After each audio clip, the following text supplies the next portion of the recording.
Ikaw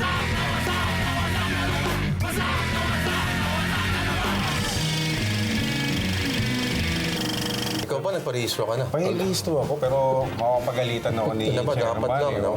Last minute ako nagparehistro. Ayan, mga kapatid, kasama po natin ang napakasipag.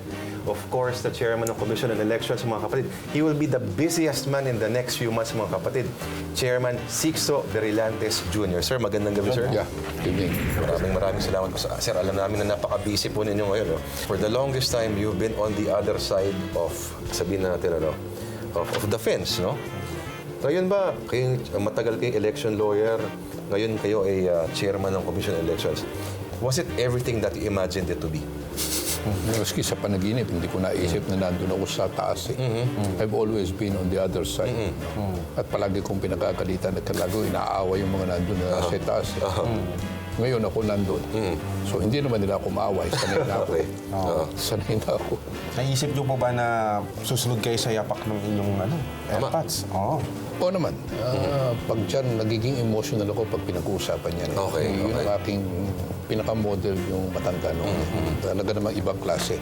Anyway, yung mga matatanda noon, talaga naman ay ang buhay nila. Napakabait. Napaka-decente. Eh, doon kami lumaki. Actually, kami magkakapatid, lumaki kami ganun. Ngayon kayo ay chairman, tapos may mga kunyari, may mga makukulit na mga abogadong umaangal. Ngayon ba, naiintindihan mo yung posisyon nila or naiintindihan mo yung mga nasa COMELEC doon na pinapagalitan mo? Hindi, naintindihan ko na both sides. Ang problema kasi, kung commissioner ka lang, hindi chairman. Kasi hindi ko na-imagine yung chairmanship. Kung commissioner ka lang, hindi masyadong ang kaso, mga kaso iniintindi mo. Nung nandun ako sa practice, talagang kaso lang. Wala pong administrative natin. Puro preparasyon ng kaso. Ngayon, hindi na Cases as chairman is secondary. Ang trabaho ko, hindi yung mga kaso. Ang trabaho ko is more of an administrative. Na-enjoy niyo ba yung admin part ng inyong trabaho? Hindi.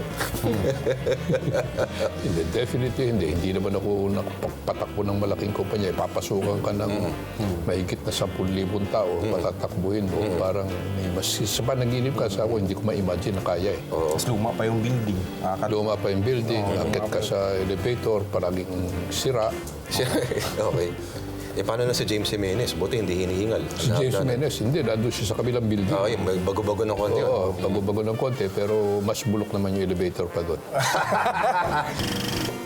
Sa trabaho ninyo bilang chair, how much of law do you actually practice? Well, review ngayon. More or less theoretical ka na. Tinitignan mo na yung mga trabaho. Hindi, actually, yung law practice now is about 25%. 91%.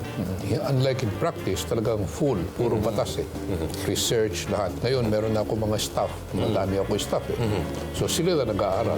Sinasabi po nila na iilan lang po ang election lawyer sa Pilipinas. What is so fascinating about election law? No, it's a specialized field. Kala kasi nung nag-umpisa sa election it's not dito. exactly a sexy legal field. Marami mong sabi. Oo, pagka bago kasi, nagkaroon ng revolution when Cory came in, nagkaroon na ng election, nobody wanted to venture into the election practice. Kala nila walang kwete. Kami naman baka sakali, kala nila walang pera. Which is true. So, umpisa wala naman Talagang exciting all the time. Walang tulog yan, walang tulugan. Ganadong-ganado ka mag-a-attend ng mga kwan. Lalo na pagdating na eleksyon, tsaka paggabi na yung canvassing ng bilangan, nakikipag-away ka doon sa kalaban mo. Pinipilit nung manalo yung talong kliyente mo. Nag-assume ako January 17, 2011. So, kamusta naman, Chair?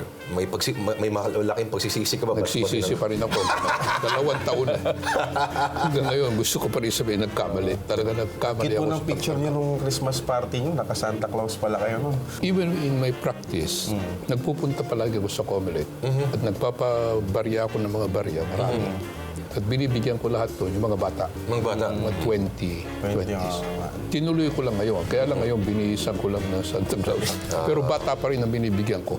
Bata? Hindi ko binibigyan yung mga matatanda. Yun. Walang matatanggap yung mga tanda. Wala. Buti hindi sumama yung loob nila. Bonus, yung mga empleyado.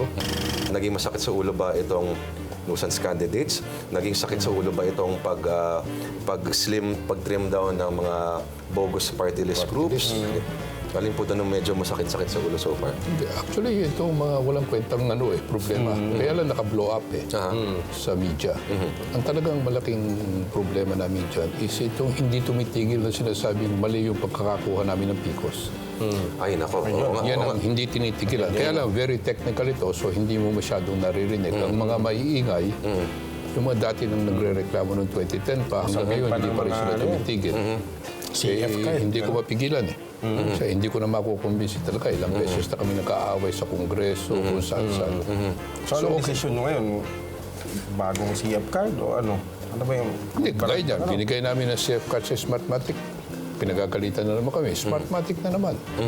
That's 55 million out of our budget of about 7 billion. Ngayon lang namin binigay sa Smartmatic. Nag-bidding kami sa lahat. Wala yung Smartmatic. In 2010, it was all Smartmatic. Lahat ng services. Ngayon, nagbigay kami ng isa. Meron na namang nagsisisigaw dyan. Yan na naman, Smartmatic. O ngayon, bibigyan pa namin ulit ng isa Smartmatic.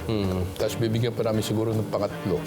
Pero tapos na kami sa marami. Ang daming problema, no? Kunyari, Hindi, walang tigil. sa mga suppliers, yung printer, isa yan. Bidding. So, lahat ng mga physical na mga bagay na mayroong eleksyon, lahat yan, every detail ay sakit. Sakit. Concern mo. Yeah, pero ang concern ko talaga isa pa is yung internal sa amin, Mga empleyado. sa organisasyon. Marami ako, alam ko dyan, tagal na nga ako nagpa-practice, so alam ko ang takbo. So mahirap yun, yun ang mahirap linisin. Dahil kilala mo na, sinabihan mo na nung umpisa pa, na alam ko naman kung sino-sino dito ang may konting Yan. pwedeng wag na lang habang ako. Gusto nyo, bahala pa. Sino ba yung mga yan, Chairman? Tayo lang naman nandito ngayon.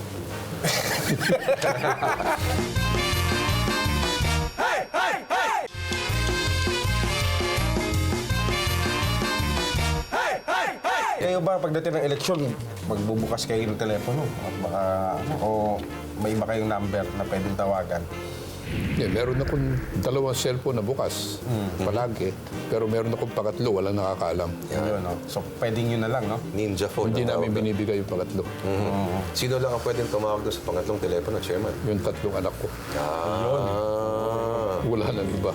Yun ang private line ko yung sa 3 anak. Yun ang libangan ko pag naiinis na ako sa buhay. Ang impression kasi ng mga tao, nagtatrabaho lang ang election lawyer kapag eleksyon. Totoo ba? Hindi. Hindi. Actually, yun ang impression namin nung una namin pasukan yan. Nung una kong pasukan, kala ko seasonal ang tawag namin dyan. Balik tayo sa dati pagtapos na eleksyon. Pero sa dami nung unang protesta pa lang, abutin ka pala ng 2 taon. Nagpe-prepare ka na sa susunod na eleksyon. So, tuloy-tuloy. Ito tanong ko, Chairman. Tayo lang naman. Porke ba kunyari, no, marami kayong high-profile clients, just because kliyente mo siya, does that necessarily mean na iboboto mo rin siya? Hindi. Kunyari, sa senatorial. Usually, ang mga kliyente ko dyan sa senatorial, may ticket yan. I represent. Kaya noong 2007, I represented the entire ticket ng opposition. Correct. Pero hindi ko naman binoboto lahat yan nandun. In fact, wala pa sa kalahati ang binoto ko. Hindi ko na sasabihin kung sino, baka marinig nila. Kayo ba, naging close ho ba kayo kay FPJ? Naging kliyente niyo rin, no? Naging close ho Hindi ba ko kayo? siya kilala before bago ako naging abogado niya. Nagpakilala sa akin dyan si Tito Soto. Ang concentration namin doon was yung disqualification niya. Alam na, idedemanda siya ng disqualification sa citizenship. Kausap ko, siguro na-meet ko siya during the entire period is malaki na 7 beses. Okay. Pero na-meet ko siya ng 1 week before he died. Kasi magkakaroon kami ng hearing sa PET. Nung kumakain kami dalawa, sinasabi niya may pag-asa pa tayo. Sabi ko, talaga maliwanag naman dinaya tayo. So may pagkasa, ang ating kalaban lang dito is yung bilis ng protesta. Experience-wise ka, kung matatagalan tayo ng konti. At ide-delay na ide-delay. Kalaban natin eh, si Makalintal. Kako, napakagaling niyang mag-delay. Lalo na kung natatalo na yung kliyente niya. Ganun din naman ako. Kayo ba nag-guest sa programa ni Attorney Makalintal? Yung magbabasa ka ng tula? Hindi, ayoko. Hindi ako mahilig tumula eh. Gusto niya, magpalabas siya ng kakanta, pupunta ako ron. Pwede, pero bihira kumakanta doon. Ano bang paborito yung kantahin, Chan? Kantang ayoko na. Isa lang naman ang paborito kong kanta yan. Yesterday, Today, tsaka Tomorrow. Yun. Oo. Tatlong kanta yun. Yun ang kinakanta ko Yesterday, paminsan-minsan. Yesterday, today, and tomorrow. Yesterday, alam ko yung yesterday. Alam ko yung tomorrow, eh. Yesterday. Tomorrow. Yesterday, Today, Ay, ang Beatles, Yesterday. And then today. Today, while the blossoms still cling to the vine. Ayun ang aming team song na misis ko. Interesting ang buhay ni Chairman, ha? Simple lang. Itong pag-weed out ng party list, pag-stream ng party list system, ano, hanggang ngayon ba, marami pa rin nangungulit sa inyo? Maraming pumupuri sa amin noong una. Yes, oo. Paglabas namin nung din, bakit dami ng galit. Oo. Sabi niyo, maganda nung una eh. Una yung tanggal eh. Nung lumabas yung final listing, marami ng Galit. hindi naman dapat yan. Drama lang pala nung una. Sayang naman ng ano, itong party list ng mga drug addicts. Sana pinagbigyan nyo ng konti. Saka nung sa bungero, di ba? Meron din ba? May sabungero, Sa Bungero. drug addict. Ano yung pinaka-bizarre na party list na nag-apply para sa inyo for accreditation? Hindi ko matandaan. Ang dami kasi pangalan. Iba-ibang klase. Meron ba dyan mga inaapi na mga kalalakihan na ano, wala pa? Ano yan? Ano, ang party list. Pambansang, Pambansang unyon ng kalalakihan inaapi. Mga yan. Ano ibig sabihin? yung acronym.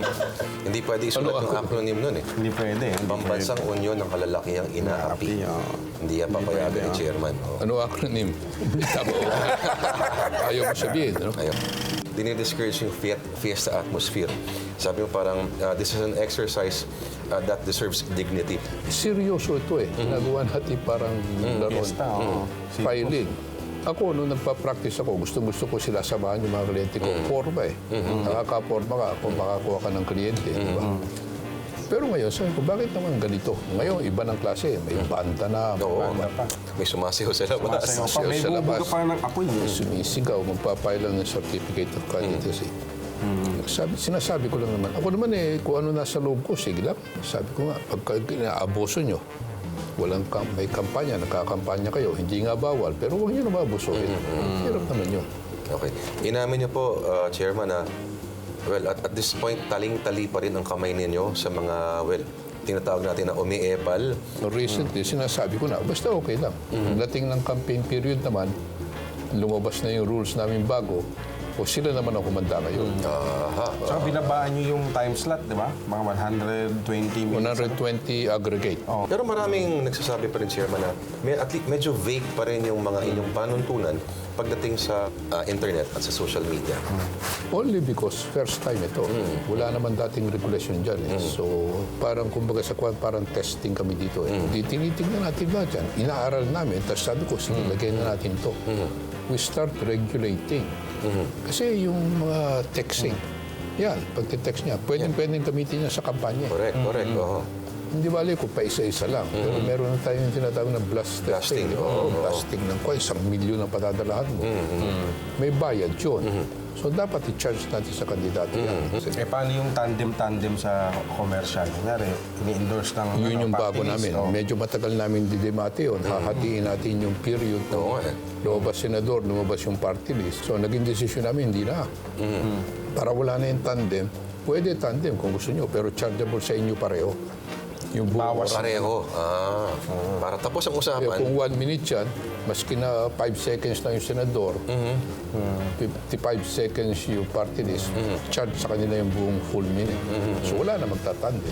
Yung dynasty na ganun, wala bang rules yun na, Wala pwedeng, kaming jurisdiction na hindi sa pwedeng magkasabay yung dalawang kamag-anak sa isang... Walang ganung rule. Wala naman tayong rule on dynasty rito. Maski na buong pamilya mo, tumakbo diretso. Oo. Mas parehas Although doon sa kayo. party list, in-implement namin yon. Yung bang yung 5 nominee, kasi under the party list, magno-nominate ka ng 5. Yes, yes. Pag nakita mong puro pamilya yan, yun, rin-reject namin. Kasi hindi namin maintindihan kung paano namang malaking party list ang pipiliin Magkakamag-anak. asawa, kapatid, Eh, yung anak. party list ng mga gwardya, Nandiyan pa eh. nandyan pa. Ang sakit lang isipin, Chairman, na nakalusot tong mga to, no? Ilang taon na. Pero Oo. may mga kumita na dyan. Tsaka kung galing ka dyan sa practice sa comic, yung party list na practice, naku, walang kakanda-kanda. Alam mo yan, napakadaling magpa-approve. Correct. Oo. Kaya nung linagay namin yung, sinuggest ko yung aking proposal na Ginawang pag negosyo. nakalusot ka na sa division, approve ka na eh. Oo. So linagyan namin ng bagong resolution, na-approve ka sa division, may automatic review. Hindi ako nakikialam sa division eh. Sabi ko lahat akit para makasali naman ako, kawawa naman ako. At tingin niyo ba, sa term mo ba, maayos mo pa itong mga to? Oo naman. Palagay ko, yun ang hinahabol ko. Tinitignan ko na nagpa-practice ako mga violations. Wala naman nakukulong. Vote buying, hindi namin masolve. Terrorism, wala kang magagawa. Diba?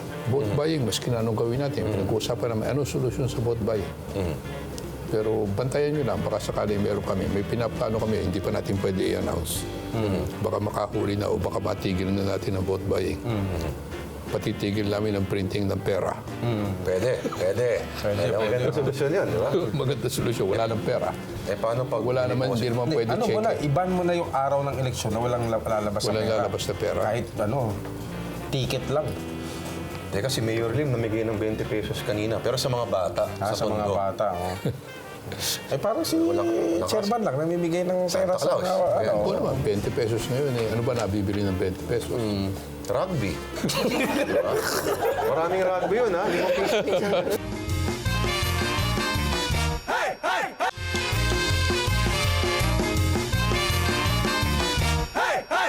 Ba't po ang dami nating eleksyon dito sa Pilipinas? Yun ang gusto natin eh. Parang Palagi pa, tayong meron pesta. pang SK. Hindi ba sabi nga nung sa tourism, it's fun in the Philippines. Elections. On election, Fun in the Philippines. during election period. Ako, nag-enjoy ako pag elections. Pista siya eh. Kami, Siyempre naman. nagpa-practice. Buhay na buhay kami. Pag eleksyon, no? Basta pa eleksyon. Yan, Happy. yan. Malutong yung mga natatanggap nyo nun pagka... Oo, lalo na yung mga kliyente mo sa Mindanao. Ay, nako. Hindi nagbabayad ng cheque yun. Nakadalang bayong. Bayong, no? Oo. Bayong ang dala. Literal talaga yung bayong talaga na... Bayong talaga. grabe. Yun ang unang experience ko, nung unang practice ko. Kailangan kwento ko ito eh. Kausap akong Muslim.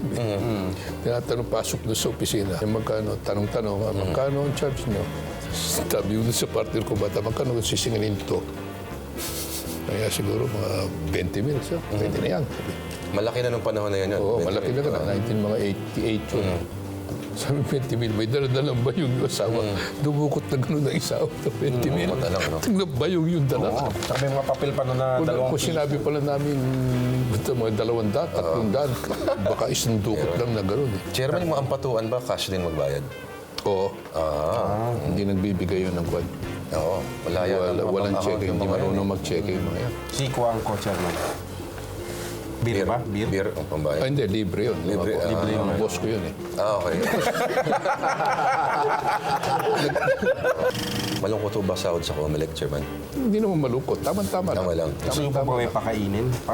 No? Pwede akong sumama sa'yo mamaya. Ay, hindi. Kung pakain lang na ganyan, okay lang. Okay lang. Pero yung magpapakain ka ng mga bata pa, mahirap yun. Hindi namin kaya. Wala naman akong anak. Lahat ng mga anak ko mas mayaman pa yata sa akin. Ayun. Kung Tanda ko, bang tinawag. bisyo nyo, may bisyo ba kayo? Bisyo, magtabako lang. Kanina ko pa nga gusto eh. Pwede mo dito. Chairman, tayo na lang dito. Tayo lang naman. no? Oy, kay interview na namin kay, kay Congressman Enrile. Ang bisyo naman nun ay pipa. Sino? Si Jackie. Si Jack, oh, si Jack. Lumalabas na siya. Malabas na, oo. Takot na ako kanina. Pari ka lang. Oo nga, no? Naisahan ako doon. Hindi na siya. Ang malaking takot, Chairman, ng marami is, of course, you're in a position of power to decide electoral matters, no? Paano daw kayong mga dati niyong kliyente at hindi sila kokonti lang, sabihin natin na medyo, boss, ganda naman, parang may pinagsamahan naman tayo dati. Baka pwede namang... Baka Oo tumawag. naman. Basta, anong gusto nyo? Garantisado ka ko. garantisado. Tatakbo ka. Garantisado ka ko. Hindi ka madadaya. Yun. Yun. Ganon. Guarantee. Oo. Nung nagpa-practice ako, pag natalo ka, lumapit ka sa akin, may konting guarantee. Mananalo tayo. Yan. Kalingan lang natin ng konti. Mabuti nila ako linapitan mo dahil wala kang kapag-apag-asa eh. Diba? Si Roby lang kalaban natin, ako kaya-kaya natin yan. Mabait yan. Kami hindi kami masyado mabait. Galing. Kayo po ba ay handa na kayo ngayong eleksyon na ano? Oo naman, seriously, we're on lahat ongoing. On time pa naman kami, medyo pasikip lang ng pasikip. Wala ba kayong balak tumakbo sa public office? Hindi ako tatakbo. Ang kaligayahan ko ay nakikita maghirap yung mga politiko. Kaya pala mahigpit. Kung sakali pong may i-date kayo ngayon, saan niyo po dadalhin na dinner? Gano'n. Saan restaurant? Nung wala masyadong tao, madilim. Oo nga. Hindi dahil doon sa dilim at saka walang tao. Kasi pag doon sa malaking restaurant, medyo yung mukha ko mukhang dahil sa inyo sa media Medyo sumikat na yung mukha ko. Dati nakakapag-shopping pa ako. Ngayon, hindi na. Marami na lumalapit na. Anong sinasabi nila? Wait, ikaw si... Hindi ako. Minsan, punta ako sa comfort room doon sa mall. May tumabi sa akin, mukhang hindi ko alam kung anong klase mukha Chairman, sabi sa hindi ho ako. Hindi ho ako. Buti wala pang tumatawag, Mayor Lim. Wala pa naman ganun. Meron din. Meron din. Meron din. Sino para sa inyo pinakamagandang reporter sa lahat ng mga channels? Malay ko, hindi ko naman napapansin yung mga reporter. Palagi ako naiinis. Yung mga nag-i-interview sa inyo, lagi naiinis. Kasi pag reporter, tingin ko, medyo May hinahanda ako. Ano na naman ang mga tanong dito. Hindi ba sa isang araw, ipa-phoner ka? Pala naiinis natin si Chairman. Dami tanong itong dalawa. Yung tinanong sa'yo sa umaga, sinasagot mo pa rin hanggang hapon. Same question. Hindi ba nakakairita yun? Nakakairita na. Pero ako, alam ko na na-ensayo na rin ako. Okay. Sa umaga, pag sinabi ko, tawagan niyo ako between 6 and 7 kasi nasa biyahe ako. Okay. Wala akong ginagawa. Doon ako nagsasagot. At pinipili ko kung sino tumatawag. Yung mga radio station na hindi masyadong kilala, yun ang sinasagot ko. Kasi walang kwenta yung mga tanong. Hindi nagkakaintindihan. At saka Ang galing. At saka maski ano sabihin mo, malamang hindi naman narinig ito. Mga 4 na tao lang kasi nakikinig doon. Pag tumawag na yung mga sikat na istasyon, na-practice ka na. Kulit At yung least na-practice ka na doon sa mga walang kwenta istasyon.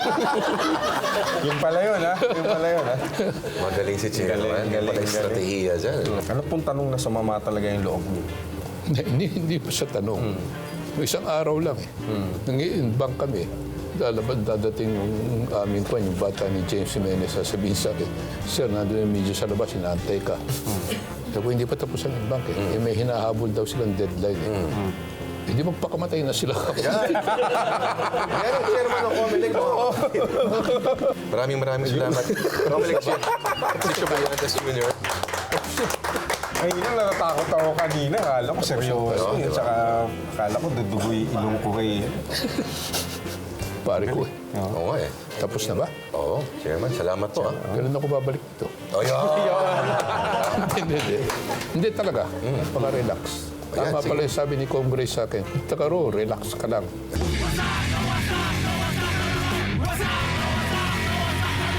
What's up?